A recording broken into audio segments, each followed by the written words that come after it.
Hari ini saya sengaja berkunjung ke kandang-kandang peternak. Kebetulan hari ini kita berkunjung ke kandangnya Pak Ajar, kelompoknya Pak Ajar. Kita ingin melihat sejauh mana peternak rakyat itu.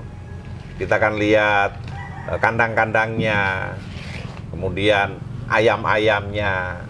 Nah, dari situ nanti kita akan diskusi atau kita akan ngobrol terkait dengan efisiensi, terkait dengan teknologi, dan harapan kita berlanjut ke ada keperpihakan.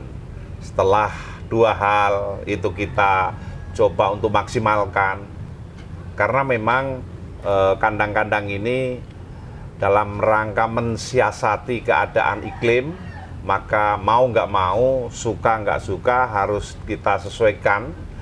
Dan kemudian ayam-ayam itu nanti nyaman di kandang, sehingga ayam sehat, ayam efisien, yang pada gilirannya kita mempunyai kemampuan untuk menghasilkan daging ayam dengan kualitas yang baik dan harga yang terjangkau, dengan harapan di atas biaya pokok peternak sudah barang tentu.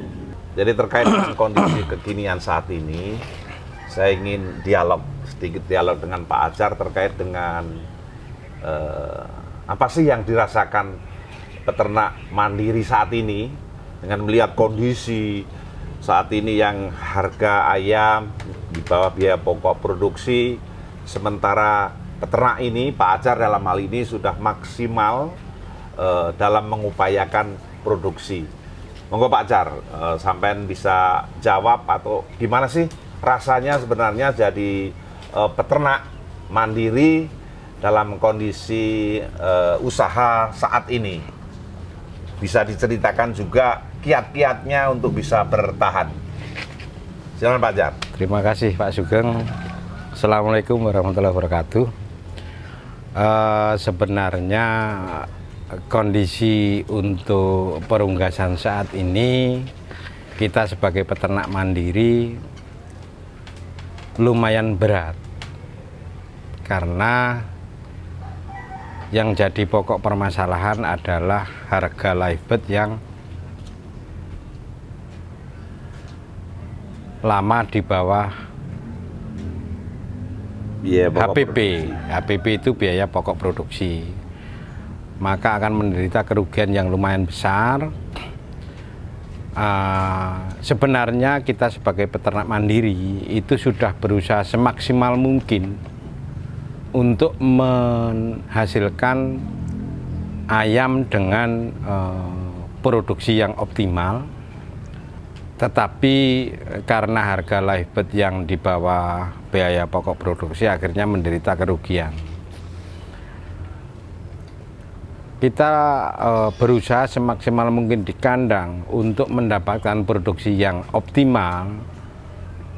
Segala usaha itu kita usahakan. Kandang ya meskipun tidak modern, tetapi kita sudah mencoba untuk kandang tertutup atau close house, meskipun dengan kandang yang sederhana.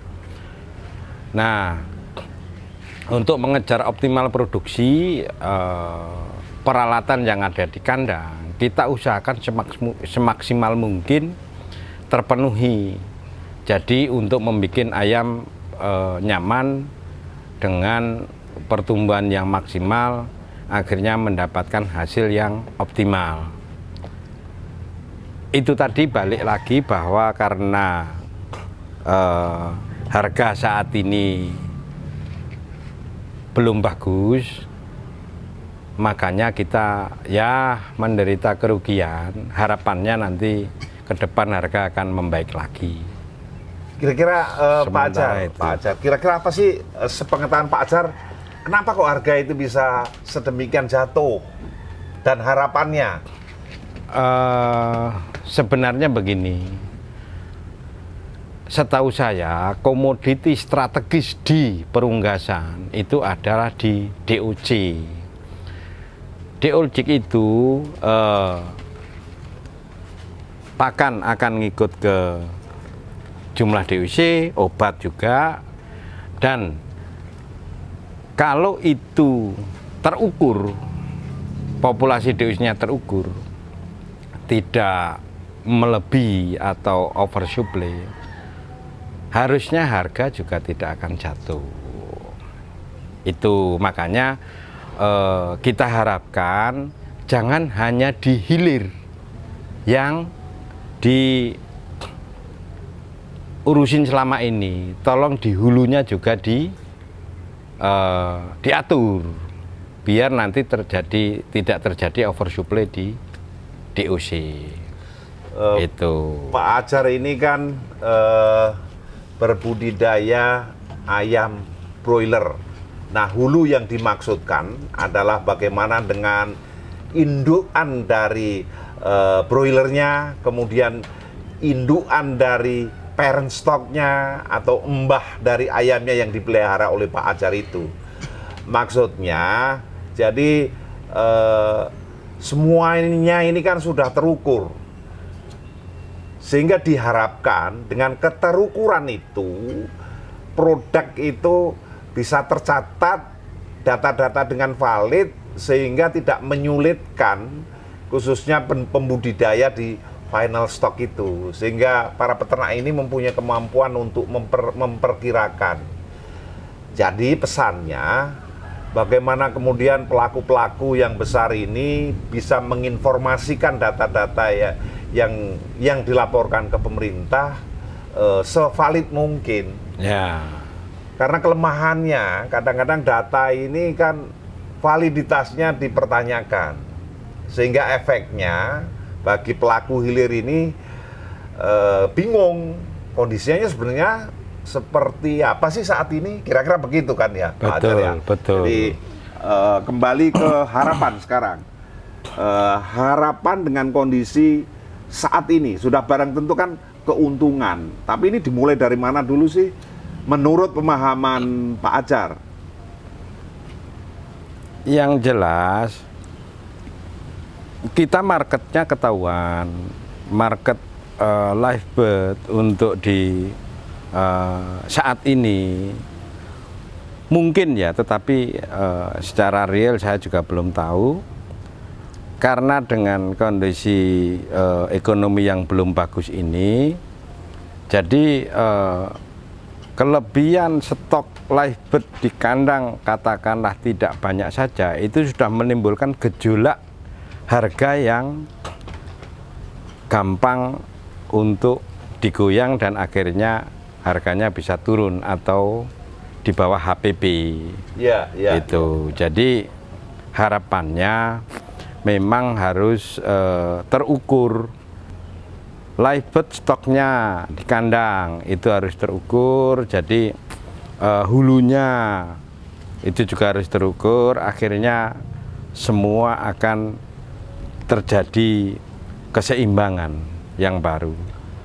Itu Jadi harapannya. Gini, keterukuran yang dimaksud itu begini, Indonesia ini memproduksi kira-kira yang imbang supply demand-nya 60 juta ekor anak ayam seminggu. Sementara yang dikuasai oleh Pak Adjar dan kawan-kawan ini sekitar 20%, kira-kira 12 juta. 12 juta. Nah, 12 juta ini hampir semua memasarkan di pasar-pasar becek. Pasar tradisional. Pasar tradisional. Nah, kemudian ada sisa 48 juta. Kemana masarkannya? Nah, ini problem. Ini yang mesti diatur maksudnya. Hilir itu maksudnya itu diatur.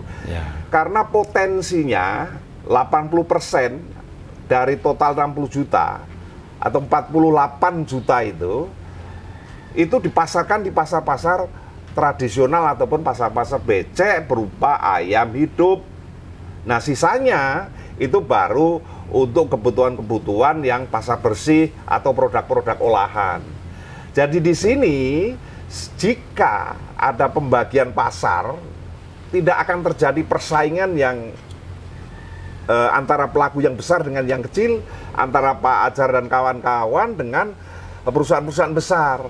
Nah ini diharapkan Pak Adjar mempunyai kemampuan untuk bersaing sehingga usahanya akan bisa mendatangkan keuntungan, dan ini juga memungkinkan peternak untuk berkembang sehingga nantinya di tahun-tahun depan ini sesuai dengan aturan Permentan 10 2024, kepemilikan itu kan 50% untuk peternak mandiri, 50% untuk pelaku yang besar.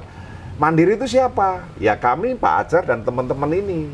Nah ini yang diharapkan bisa memenuhi pasar-pasar tradisional, kemudian yang 50% itu dipasarkan berupa produk olahan dan atau pasar-pasar bersih.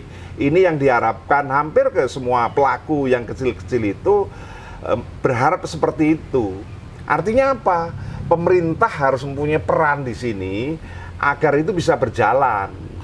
Karena bentuk perlindungan inilah yang dimaksudkan agar yang kecil ini mempunyai pasar yang jelas.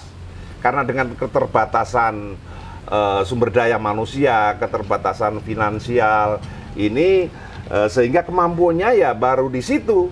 Dan memang ini juga harus dilindungi karena memang kemampuannya baru di situ. Industri malu dong kalau kemudian memasarkan juga di tempat yang sama dengan pelaku-pelaku yang kecil.